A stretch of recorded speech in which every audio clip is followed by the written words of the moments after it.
Good afternoon, Carolina Gilcapi here from State Adventures, and I wanted to share with you one of our favorite tours where it's all about eating your way through Ecuador and Peru. Let me share my screen and you'll be able to see the details. So here is the itinerary, and I can send a copy of this your way as well so you can read through it. And as all of our trips, it is a private tour priced for two, so you can make any tweaks. This is just kind of a suggestion for that skeleton of your trip. Of course, we can take it in any direction you'd like, and this is available any day of the year because it's private, with our own drivers, with our own guides, and any special details that you need included. So I started the trip in Ecuador, arriving in Quito, which is a vibrant, wonderful city and filled with really great places to explore and, of course, eat. So once you arrive, State Adventures team will be at the airport. We'll bring you in a private car to your hotel. And for this particular itinerary, we chose Casa Gangotena, which is one of the best hotels in South America. Stunning rooftop views, wonderful restaurant. They do an afternoon tea time for all the guests. And it's right in the main square. So it's really great for exploring, for photography, and so on. So Casa Gangotena for just a few nights in Quito, and that will give us an opportunity to see the best of the city. So on day two, our private guide will meet you after breakfast, and they will take you through this culinary experience of Ecuador. Ecuador is up and coming in the culinary scene. Peru was always number one, but Ecuador really wants to get up there, and they have made all kinds of lists this year. Restaurants are winning awards, so there's a really big detail now to try to include as many wonderful things and expose people to the gorgeous flavors of Ecuador. So the first thing we're going to do is we're going to visit Guayasamín Museum. Guayasamín is one of the most famous artists of Ecuador. His mansion is atop of a hill and is now made into a museum with all of his art. And what we do inside it is we do a chocolate tasting experience, super high-end, super beautifully done, and a perfect welcome to Ecuador, which is actually the birthplace of the most delicious cacao plants, which are on the coast of Ecuador. So it's a really nice introduction to the flavors that you will experience throughout Ecuador. But Ecuador is very diverse. Not only does it have the Andes, it also has the coast, it also has the Amazon. So there's a lot of flavors going on, and restaurants really like to incorporate them here. So at the Guayasamín Museum, you're not only going to be exposed to the culture and art, but also to chocolate, to the history, and of course, a wonderful chef will guide you through it. So it's a great start of the day. And of course, we're going to show you the best of Quito. We're going to go to the equator line. We're going to have a nice lunch, bring you back to Casa Gangotena. You can rest, unwind, maybe go to tea time. And tonight we're going to make a reservation at Nuema. So Nuema is the #1 restaurant in Ecuador. It won the title this year. We're very excited for them. It's a wonderful opportunity for exposure for Ecuador. And they do this beautiful 16-course meal where you kind of travel all around Ecuador through the plates, and it takes about 3 hours. There's wine tastings to be combined with each meal. So beautifully done, and I'm sure you will enjoy it as well. The following day after breakfast at Casa Gangotena, we'll pick you up again. Again, this is the same team. They will get to know you. You will get to know them. It's like having a local friend that takes you around and knows the ins and outs because they live there. We will go to Cotopaxi. So we're driving down the Avenue of the Volcanoes, beautiful markets, villages. The views are incredible because it's green and you know, the volcanoes with the snow-peaked mountains in the back. Just a stunning itinerary down the Avenue of the Volcanoes, reaching Cotopaxi National Park, which is one of the most famous parks in Ecuador. And here we like to do a number of things. We visit an estancia, so you kind of get or a hacienda, which is the word for a farm or a ranch in Ecuador. So you will get to meet some local ranchers. You will get to ride horses here if you'd like, or just meet horses. Some people just enjoy being in the presence of horses, which is a beautiful opportunity for photography as well. There's also llamas and alpacas. There are beautiful trails. We can walk on lava rocks. We can go to the lagoons. We will have a traditional Ecuadorian lunch created here. So there's just a lot of opportunities here to enjoy the outdoors and kind of get a sense of life in the Andes in Ecuador, which is very different from life in Quito. So I always like to include this little day excursion so that people will have an opportunity to do that, and a beautiful picnic lunch. So it's going to be a traditional Ecuadorian lunch, but we will do it in a picnic, maybe by the lodge or maybe by the lagoon. We'll see what the weather is like, and we will plan it around it. Again, this is open to customization, open to changes. If you want to spend the night at one of the ranches, that's possible as well. So we can discuss it further. This is just an idea for you. Day 4, instead of heading south, we're now going to head north to the region of Otavalo. So Otavalo, when people hear Otavalo, they hear one thing, or they think of one thing, which is the largest indigenous market in South America. It's quite spectacular, actually, and impressive and overwhelming, but it is a fantastic place to go. But besides the market, and what people really miss if they're just going for a day tour to the market, is all the indigenous communities here, all that life and culture that thrives.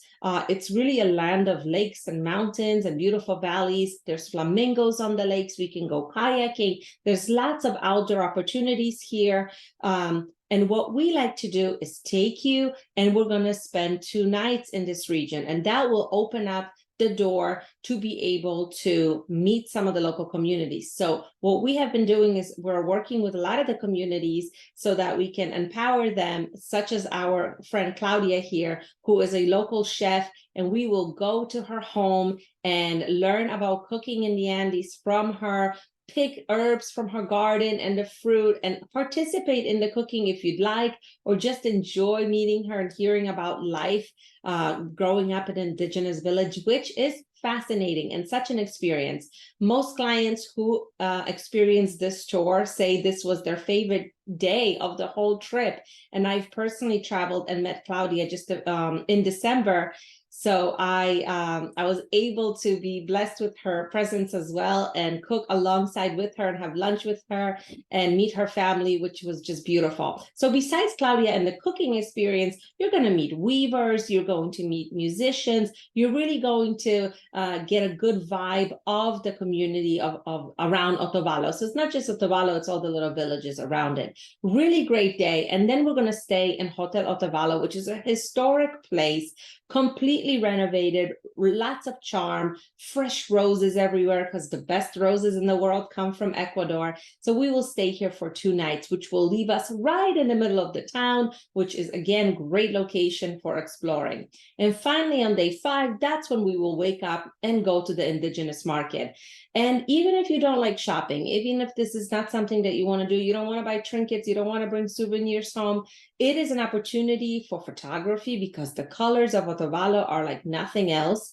And it is a chance to kind of see local vendors barter with each other. There's even an area where it's an animal market where they're selling pigs and puppies and llamas. So it's really exciting, really vibrant, and one of my favorite places. So I really suggest you keep it in. Of course, if you don't want to do that, we can go kayaking or boating on one of the lakes. It's really an experience to be in a boat at one of these really high lakes in Ecuador. So that is our day 5. We're going to spend the night again in Hotel Otavalo. And day 6, we're off to Lima, Peru. So we're going to come back to the airport in Quito, take a short flight to Lima. And again, my team here will pick you up and take you to your hotel in Lima. So Lima, completely different. It's on the ocean. It's a very metropolitan, large city. The hotels are very modern. But for this particular itinerary, and one of our favorites is Hotel B. This is a boutique hotel. It's an old mansion that was redone into kind of a living museum. There's art that's been rotating throughout the year, and the hotel and all the hotel rooms are different. They have a lot of charm and a lot of details. And the reason I choose this hotel is because they do a wonderful cooking class.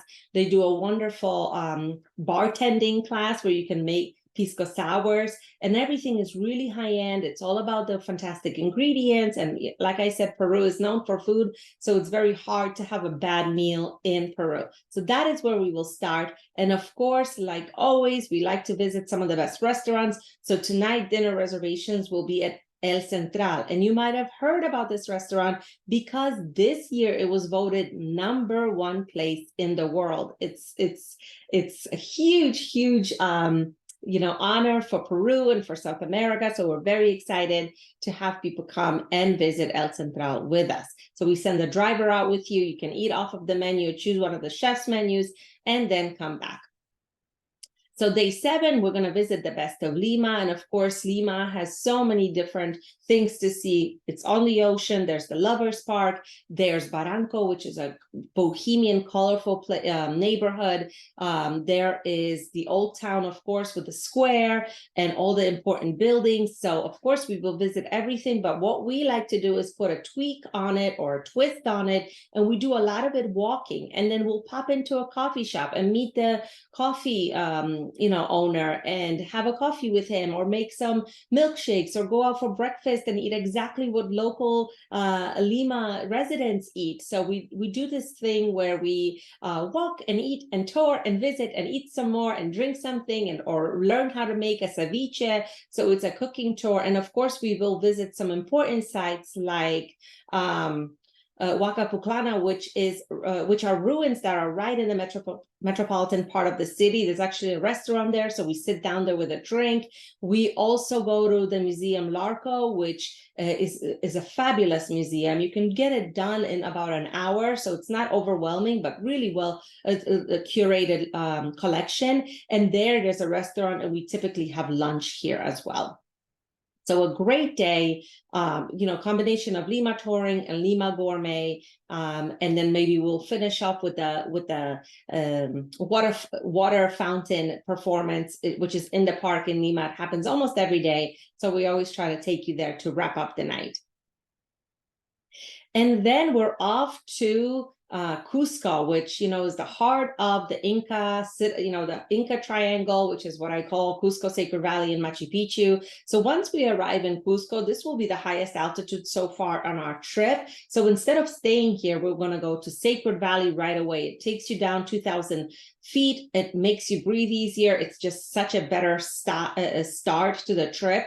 Sacred Valley is that valley between Cusco and Machu Picchu, and it's a hub for outdoor activities, for Inca ruins, for indigenous cultures and communities that we sponsor some of them, so we like to visit them. And so that is what we will do. We will spend 2 nights here to allow you to acclimate easier, but also see some of those sites. And I always try to handpick places that will be a little bit different. So instead of going to another market, let's say we're going to visit Maras, Moray, and Chinchero. So Maras and Moray are Inca laboratories. They are carvings in the salt mines on the side of the mountain. So it's really great because you're driving and it's a valley filled with browns and greens. You come around the corner and everything's white because it's salt. And the indigenous women in their colorful dresses are still actively working on the salt. So again, for my photography lovers, this is a great place to know that you've arrived in Sacred Valley. And Chinchero is a little village high up on a mountain with a wonderful little church that explodes on Sunday for its market. But really, we come here just for that culture, because in the Sacred Valley, it's very important to pay attention to the different communities because they wear different hats to identify themselves. So in the Chinchero area, the women's hats are just phenomenal. They're filled with fresh flowers. So it's another way to meet some locals in Sacred Valley. Of course, we will eat well here. We're going to go to Iscamaras, which is one of my favorite places in the Sacred Valley. It's by reservation only. It's a completely farm-to-table restaurant, beautifully done. Welcome to Peru kind of experience. And then we'll go to our hotel. I chose Inca Terra Hacienda Urubamba. Inca Terra is a Peruvian chain. They just have a handful of hotels throughout. They're all about the details, the colors, all the weavings inside the rooms, all the wood carvings. They're done by local artists. So that's really important for me because they work with where they are. And that's really important to wake up and know where, that you're in Peru, that you're in a Sacred Valley. The blanket was made by somebody's, by hand, and so on and so on. So they also have a wonderful restaurant, and we work with them where they feed you at night for dinner so that you don't have to think about where to go because you are in this countryside. So it would be a taxi right away to go somewhere else. So I like to include the dinner there because I know it's going to be wonderful. And then the following day, we'll visit some other areas. We're going to visit Misminai, which is one of the communities that we like to sponsor. This is the way it works is when you're up in this community, you're the only visitor that day. So there's about, I think, 60 families that live there. One of those families will kind of take you under their wing and show you around. And it is up to you what we do here. We can do some cooking. We can go out to the fields and find out what they're doing. We're definitely going to do a ceremony with the shaman, a blessing, which is beautifully done. And I'm very excited for you to see that. So we can learn about the kids and their schooling and so on and so on. It depends which family adapts you for the day to show you what their life is like. And then for lunch, we'll do a pachamanca ceremony, which is a traditional Ecuadorian way, Peruvian way, or Andean way to eat. The food is buried and cooked underground. It's absolutely beautiful, very traditional, and this community will be happy to show you that. And then we'll go to Ollantaytambo. This is a very popular site. It's ruins and it's a village, but it is very impressive. So I would like for you to see it, because just because millions of people go there every year, it doesn't mean we have to skip it. It means that it's special. There's a reason why people are going there. So we just want to make sure that we're not visiting when there's busloads and busloads of people. We like to tweak around the day so that we can get there when people are leaving. And that way the site can be, more free for you. And then we'll go back to the hotel, and the hotel will have dinner for you. And day 10 is our big day, because we're going to Machu Picchu, which is probably a highlight for you and one of the bucket list items. So once we get there, we're going to take you in the morning to the train. It's a 2.5-hour train ride from Sacred Valley to Machu Picchu. And once you arrive, we do a little bit something different that others may do, or if you were to try to do it on your own. Our guides and our porters will meet you right at the train station. That way your bags go to the hotel and you go with your guide directly to the ruins. That way there's no checking in. Your rooms are not ready anyway. There's all this chaos and confusion at the train station. We like to avoid it. So we go directly to the ruins, which makes all the difference. And there you will have a proper tour of the citadel before you have lunch and come back to the village. In the village, I chose the Inca Terra Machu Picchu Pueblo. To me, it's the best hotel in the area. It's been my favorite year after year, and I've been traveling and offering Peru for 17 years. So I know the hotels quite well. And here we will have a beautiful dinner. The hotel is located on acres of land. It's just like a rainforest and really beautifully curated gardens.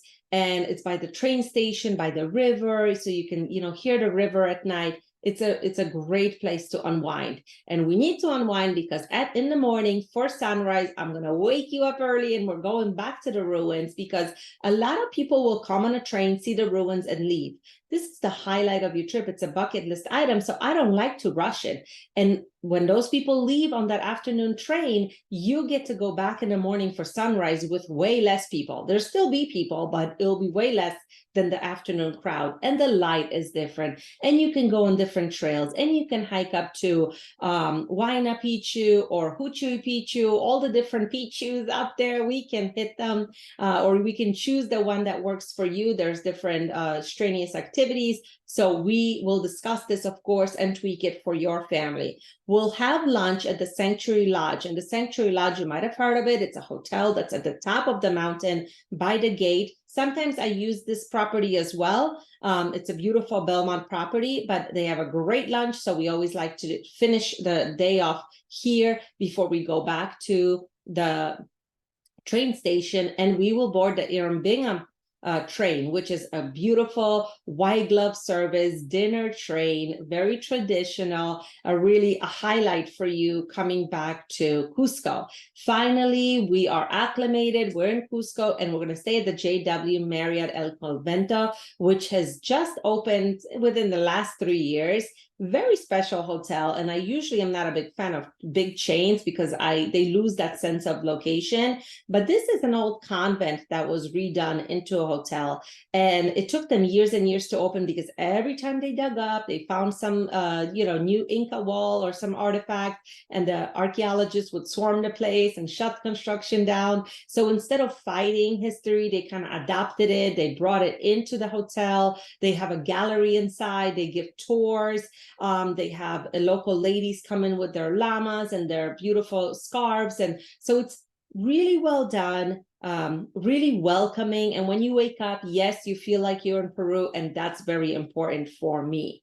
So on day 12, we're going to focus on Cusco. I want you to see this fantastic cobblestone walking city. So we'll see a little bit of everything. Sacsayhuaman, a fortress. We'll see the sights inside the city. Of course, we'll have a beautiful culinary touch here, where we'll have a cocktail walking tour. Because at this point, finally, you're acclimated. You can actually enjoy some mocktails or cocktails if you'd like. Because in high altitude, I suggest we stay away from alcohol. And then we'll do some appetizers so you can kind of get a feel for what is known in Cusco. And of course, we will reserve Chicha, which is a really fun restaurant in Cusco, one of the best, really known here. We'll have a driver for you so you can wrap up the trip on a delicious note. And then day 13, we backtrack to Lima on that short flight from Cusco, and you fly home. So it's 2 weeks in Ecuador and Peru. It's very easy to tweak it, to choose any dates you like. If you want to add the Galapagos Islands, we can add a 4-night cruise, we can add a 7-night cruise, or some island hopping, or some, glamping in one of our safari camps. We can add the Amazon jungle. We have beautiful cruises that go down the Amazon River, or some exclusive lodges. So this trip can really be tweaked and customized for you. Last one is Lake Titicaca. People really love ending the trip there. That's even higher altitude, so it makes sense to add it at the end. Let me know your thoughts. I'm here to help. And happy travels, everybody. I hope you come to Ecuador and Peru and get a taste of it with us. Take care.